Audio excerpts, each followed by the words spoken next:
Hey guys, welcome back to Admiral Reviews. So today I want to talk about a pretty brand new manga series. It's a spin-off of the pretty popular series known as My Hero Academia. And the premise of the story revolves around a guy named Koichi. I'm so bad with names, I'm sorry.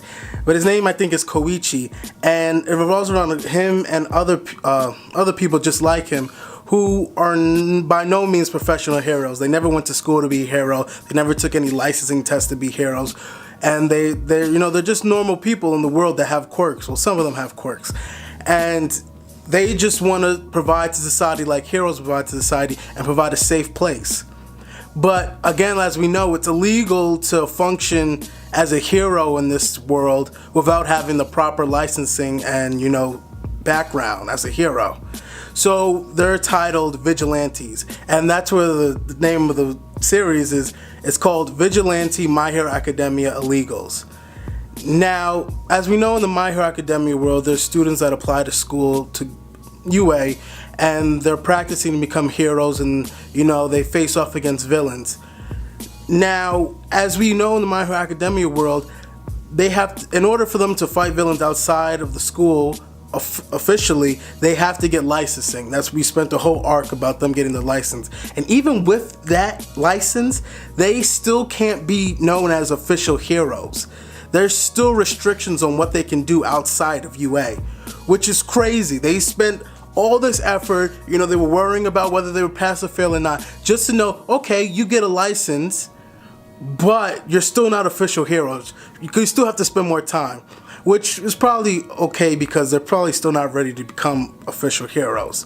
So this spin-off series is kind of filling in like the blanks of the world around this UA. So it focuses around, three people: Koichi, a man named Knucklebuster, and Popstar, or Star Pop. I forget what the girl's name. I'm told you I'm so bad with names. But these three people, their quirks are by no means spectacular or, noteworthy. Koichi, who likes to call himself the Crawler, he's able to glide as long as his hands and feet are on the floor. And, even at max speed, he's only as fast as a bike, they said. And, Knucklebuster, I don't even think he has a quirk. I think they say he doesn't even have a quirk. And all he can do is basically punch really hard. And Popstar, or Star Pop, whatever her name is, the glamour girl, she's able to jump really high as long as she has a solid step to step off of. She can jump really high. So if you had put these people in the My Hero Academia world, they would be nothing. They would be washed. Even Minetsu would have to say, man, your quirks really suck. But that's why they never became official heroes. They knew that they would never function if they had to go through like all the training and all the requirements as the students of My Hero Academia are doing. So what did they decide? They still want to do good, so they made a team and they're fighting villains without any licensing, which as we know is illegal, which comes to the last part. Vigilante My Hero Academia illegal. So the main plot of the story is that there's a drug being thrown around on the street, and low-life gang members and criminals can take this drug and their powers are amplified tenfold.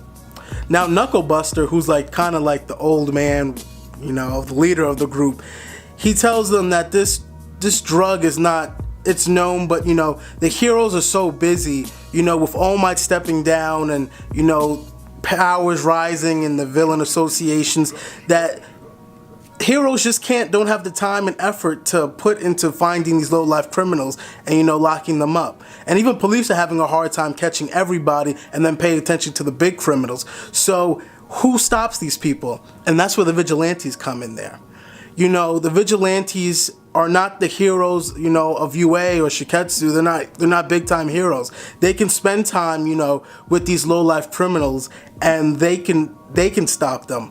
But of course, there's so much politics in this My Hero Academia world that even though they're doing good and the police know they're doing good, it's still illegal for them. So they're still thought as vigilantes and criminals, which is crazy because that's kind of like how it is, if a guy had pulled out a gun to stop a robber, even though he's stopping the robber, there's still precautions that you need. you still have to have a license to carry a gun. You still have to have you have to have training to take down somebody. You're still looked at as, you're not supposed to do anything. Even if you know something bad has happened, there's only so many limits that you could do just as a normal person to stop somebody. I love the fact that these people's quirks, the vigilante team, that they're so horrible. Like, the quirks are horrible. Like, one guy can glide, one guy can punch real hard, and one girl can jump really high. Like, this is no A team. They're like the D team. They're not even the B or the C team, they're the D team. And so, like, it really puts into your mind, like, what are people outside of this UA school doing? Like, everybody mostly has a quirk outside the world, so why wouldn't regular people just do superhero things on their own? And this series explains what's happening. Like, there are people that did not become heroes. They're just regular people. They work in stores, they go to school, regular school, and they still have quirks.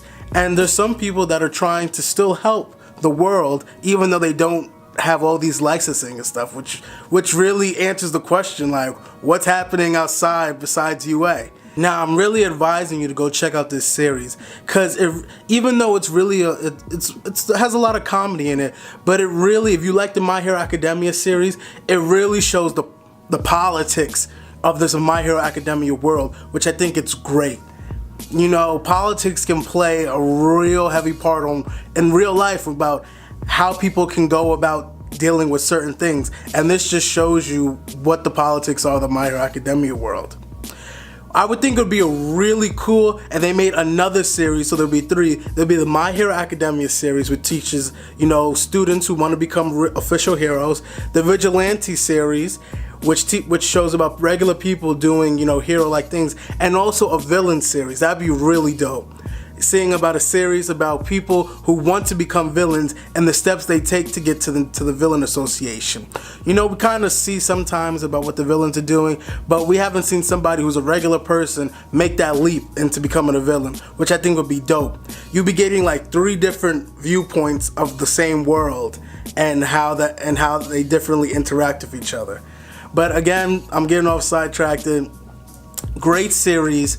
It's a great read. I really want to see how this progresses, because even though the quirks in this, this series is not as great, they still have to be, like we're learning right now, quirks can be worked on. You can keep progressing. Even if your quirk isn't the greatest, you can make it great as long as you practice at it. And I think that's what we're about to see. We're about to see the series progress, where people are able to progress their quirks to something that's better. And they may have been overlooked before, but I think now in this series it's going to show that regular people can be, considered the top if you put hard work into it, even if you don't have the official licensing and everything. But then again, that's all I gotta say. Please check out the series. Please check out my channel. If you liked anything I had to say, please subscribe to the channel. Comment down below. I'll be willing to answer any questions. And you know what? Have a nice ass day.